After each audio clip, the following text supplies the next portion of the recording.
the world tortures us by not giving us competitive basketball for 2 straight months. They make us wait for 2 months. It is depressing. It is ruthless. It is unjust. But finally, the NBA season is here!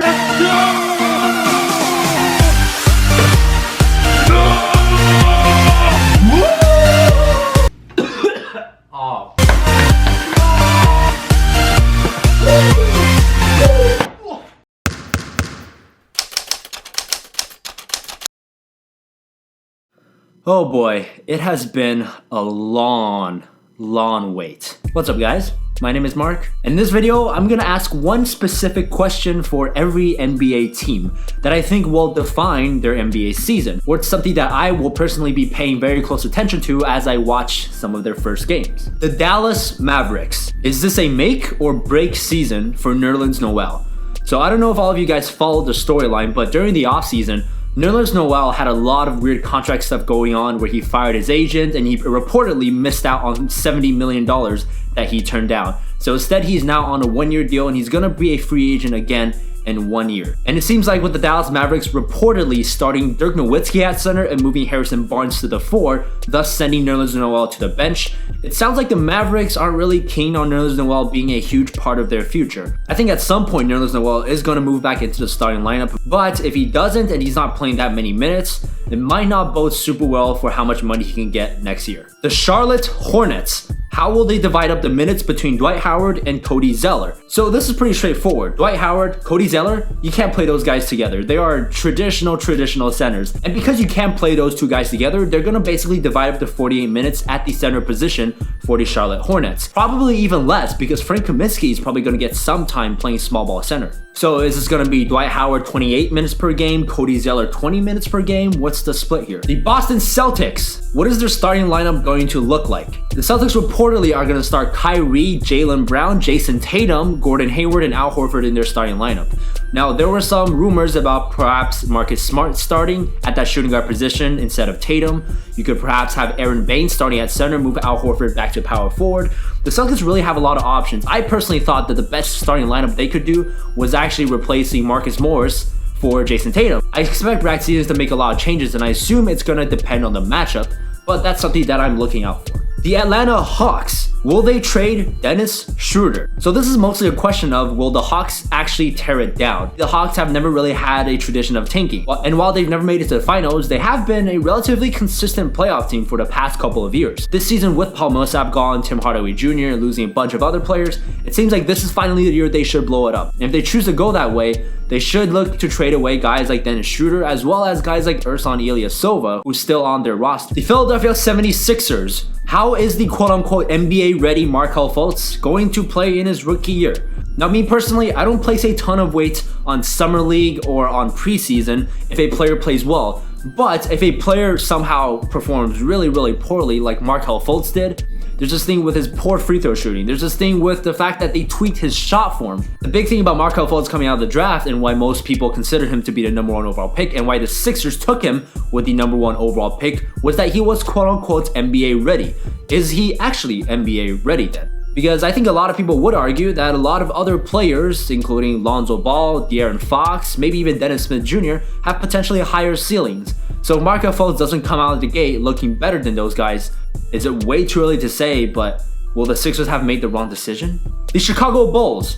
Can they activate Bobby Portis? So this is mostly a question that's centered around my own personal opinion. I love Bobby Portis coming out of the draft. I loved him his rookie year, but to second year in the league, he just hasn't gotten many minutes, hasn't gotten many opportunities to play on this Bulls team.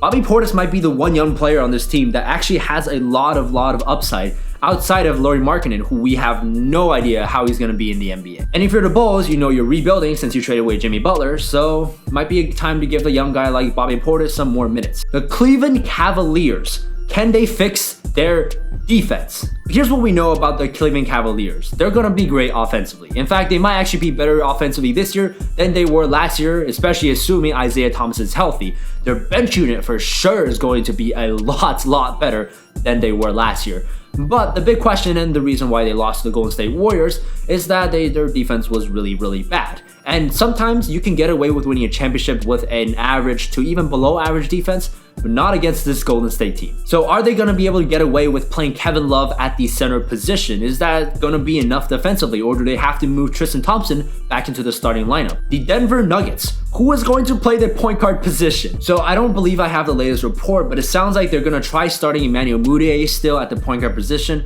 They might try to start Jamal Murray at the point guard position. The Denver Nuggets really don't have a clear answer at this position, and it's partially because Emmanuel Mudiay, who many thought would be their point guard of the future, has been wildly disappointing. So can he turn it around, and can he secure that position? The Orlando Magic, what are they going to do with their front court logjam? So to recap, first of all, you got Nikola Vucevic and Bismack Biyombo. Both of them are playing center. They can only really play center. And then you have Aaron Gordon, who at this point in today's NBA should really be playing stretch forward, not playing small forward, which is what the Orlando Magic tried to do with him last season. You also drafted Jonathan Isaac, who I think playing the stretch forward position at this point makes the most sense for him. You also got Maurice Spates, who's going to play a lot of center and power forward. You have basically 5 guys who you want to try to give minutes to. So who's it gonna be? I'm actually pretty sure that the Magic are gonna trade at least one of these 5 guys. It just makes too much sense not to. The Phoenix Suns, who's gonna be the young player outside of Devin Booker to really stand out? So the Suns are really interesting because on paper they got a ton of young talent. TJ Warren, Marquise Chris, Josh Jackson, who they just drafted, Dragon Bender, who a lot of people have high hopes for. Alex Led is still relatively young. They have all these young players, but none of them have yet to establish themselves as a guaranteed future All-Star, unlike Devin Booker. And because Eric Bledsoe's timeline doesn't really fit well with the rest of this team, it's really Devin Booker who's the really sure thing, but who else is going to be part of their main core? The Minnesota Timberwolves. How will Andrew Wiggins adjust to being the third option on this team? And more specifically, how will Andrew Wiggins adjust to playing alongside with Jimmy Butler? Now, you guys who've been watching my channel for a long time, I've talked about this whenever I've mentioned the Timberwolves. Jimmy Butler and Andrew Wiggins are strikingly similar players when you look at the type of shots they like taking and from where they like to take their shots. And the Timberwolves in general have a bit of a 3-point spacing problem. And with Jimmy Butler, who's gonna be their primary ball handler, not to mention their point guard Jeff Teague, Andrew Wiggins is probably gonna be playing a lot off the ball. Or at least he might be the one that's leading their bench unit. So the question for me is, can Andrew Wiggins adjust to not having the ball in his hands all the time, and for him not to have the green light like he did the previous couple years? The Indiana Pacers. Can Oladipo regain his Orlando Magic form? Now, I feel like people have given Oladipo an unfair judgment based on how he was last season. He was playing alongside Westbrook. Let's just say that with Westbrook as his backcourt mates, Oladipo was not put in a position to succeed at all. And that's a big reason why his numbers dipped dramatically. And this was a guy who was averaging 18 points per game in his sophomore year. And on this Pacers team, he's going to get another chance because he's the best guard on their team and probably just the best ball handler. So can Oladipo prove to us that he can still be a future All-Star? And speaking of Oladipo, the Oklahoma City Thunder. How will Westbrook's style of play change? Here's what we do know. If Westbrook played the way like he did last year, the Thunder aren't going anywhere. If Westbrook played the way he played with KD, the Thunder still aren't going anywhere. Can Westbrook become more efficient? Can he take less bad shots? And more importantly, is he willing to give up the ball in crunch time? The New Orleans Pelicans. Is there any chance this team doesn't trade DeMarcus Cousins? From everything we hear, there's no reason for DeMarcus Cousins to stay in New Orleans. And so far, the Anthony Davis and DeMarcus Cousins pairing hasn't been as great as we thought. It makes all the sense in the world for the Pelicans to get something for him, preferably a small forward. The Houston Rockets. How will CP3 and James Harden play together? I mean, this is a question that really everyone's asking about the Rockets. We've never seen 2 of the best facilitators in the NBA try to play together, and it's going to be really fascinating and interesting to watch. It's going to take some time for sure, although as of right now, I think they're going to figure it out. Their basketball IQs are too high not to. But again, we'll have to see. The Miami Heat. Can they sustain their 3-point shooting? So last year, the Heat, as they went on their 31-10 tear during the second half of last season, the team as a whole shot basically 40% from 3. You had guys like Goran Dragic and Dion Waiters, James Johnson, Wayne Ellington. They all had career years shooting from the 3-point line. And although 42 games is a long sample, the question begs, will opposing teams have figured out how to defend it from the 3-point line? Is it realistic or sustainable for them as a team to be shooting 40% from 3 with the shooters that they have? I gotta give a massive shout out to SeatGeek for sponsoring this video. If you don't know who they are, then you've either been living under a rock or you haven't found out the best way to buy tickets just yet. It's an app that allows users to preview their seats as well as compare prices from different ticket selling websites so that you can get the best deal possible. Pretty cool, huh? The app itself is super easy to use and intuitive, which makes the whole ticket buying process super easy. If you want to download the app, the link will be in the description down below. And just use my promo code MDJ for $20 off your first purchase when you do make that first purchase after you download the app. The New York Knicks. Is Michael Beasley actually just Carmelo but left-handed? I'm just kidding, that's a joke. How can they get a second star to pair alongside Porzingis? Is it Tim Hardaway Jr.? Probably not, maybe. Are they gonna be able to trade for someone? Is it Frank Ntilikina from France? Who is it? Because we all know Porzingis is gonna be good. In a couple years, he's gonna be a top 10 player, maybe even top 5 in the league.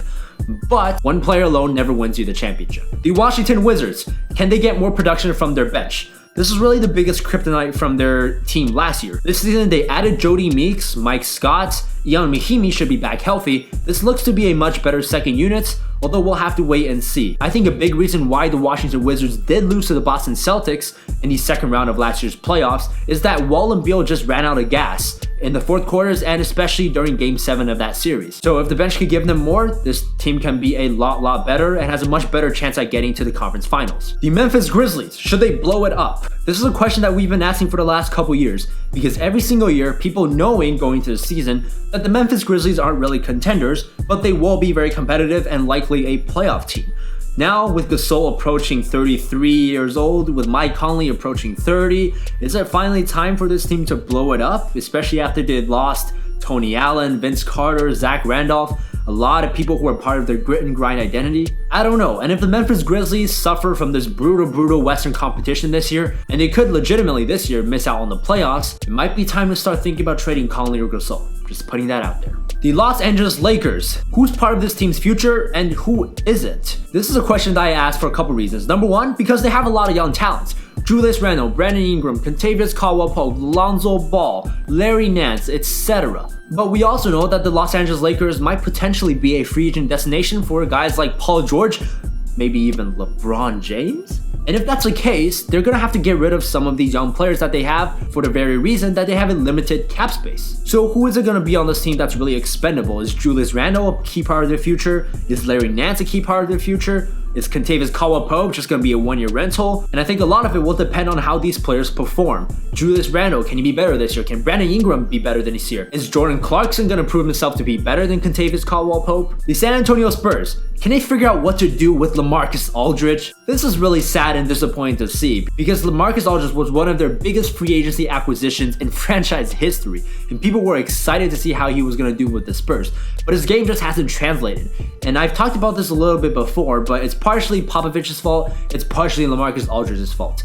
But they need to come together to figure out how to do something because at this point, LaMarcus Aldridge is kind of a player you don't want in today's NBA anymore. And it doesn't seem like he even has that much trade value. So can they figure out a way to better utilize him? And especially with Kawhi dealing with some injury problems early on in the season, with Rudy Gay coming off an ACL injury, with the fact that they lost some of their key role players in Jonathan Simmons and Dwight Dedmon, they might have to rely on LaMarcus Aldridge's playmaking ability, especially on offense, a little bit more. The Milwaukee Bucks. Can Jabari Parker come back healthy from an ACL injury? A second ACL injury? That's really it to me because the Bucks didn't make any major free agent acquisition this summer. We all know Giannis is going to be good and he's going to continue to improve.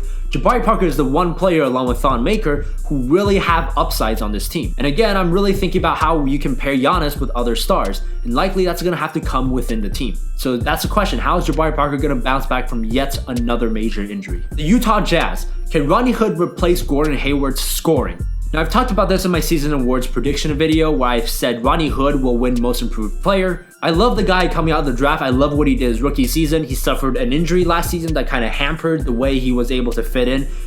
And because the Jazz were a playoff team, they never really gave him the chance to develop himself as a player and get back into the groove. And now with Gordon Hayward gone, this team sorely lacks some shot making and shot creation ability. And looking at the roster, Rodney Hood looks like the most ready candidate to take on that role. The Brooklyn Nets. Will D'Angelo Russell prove us wrong? And I'm actually not so much talking about his on-the-court ability. We know what he can do. The potential is still there. He's still young. I'm more so talking about off the court. Of course, I've covered this in a video before, But not just the Nick Young scandal that happened a couple years ago. You have reports from old teammates, former coaches, assistant coaches, people within the Lakers franchise, Magic Johnson's comments about him after he traded him, that D'Angelo Russell simply isn't mature enough to be a leader. Now on the Brooklyn Nets, he's arguably the best player, probably the player with the most upside. And in some ways, he's the future face of that franchise. At least it seems so right now. So, is he ready to accept that role? And can he actually, for God's sake, be mature? The Toronto Raptors. Does Norman Powell have another level that he can go to? When you look down this Raptors roster, you know what the players are. You know what Lowry and DeRozan are going to be. You know what Valanciunas is going to do. You know what Serge Ibaka is. CJ Miles, you know who he is. We don't really know exactly who Norman Powell can become. Is he just a 3-and-D role player that can do some things on the fast break?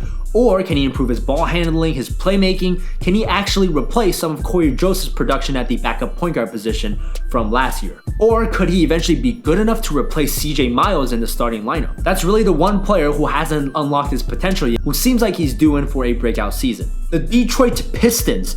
Where the heck is this team going? It's difficult. The Pistons last year had a really disappointing season. They had some major injuries to a lot of their players. And this offseason, it's hard to say whether or not they actually got better. I mean, they lost Kentavious Caldwell-Pope. They lost Marcus Morris, replaced them with Avery Bradley, added and lost some other role players. And in case anything is possible, they may very well get back into the playoffs. But even if they do, where's the upside on this team? Who is the young player that can take its game to another level? Is it Andre Drummond, who's trying to shoot 3-pointers before he can even shoot at the free throw? Like, who is it on this team that's going to take it to another level? And if not, is it time to move on from this Reggie Jackson and Andre Drummond core? The Los Angeles Clippers, can they stay healthy? And this is really with Blake Griffin and Danilo Gallinari. They've both had their fair share of injury problems. But if this team is healthy, a lot of people, including me, still think that this team could be a playoff team, maybe even better record-wise than they were last year because they have a much deeper bench. And if Blake Griffin does manage to stay healthy, we could see him put up some monstrous numbers in absence of Chris Paul. That's kind of like a very, very dark horse MVP candidacy right there.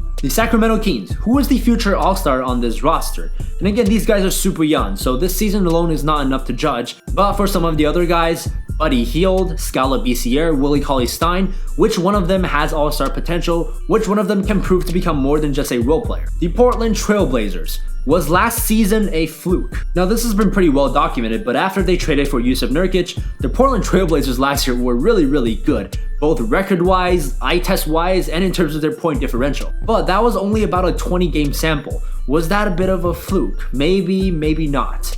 More specifically, was their defense a fluke? Can Dame and CJ actually improve defensively? That might actually determine whether or not they'll end up being a playoff team in this brutal Western Conference. The Golden State Warriors. Can they stay healthy? I mean, come on, this is the only thing that you have to be concerned about with this team.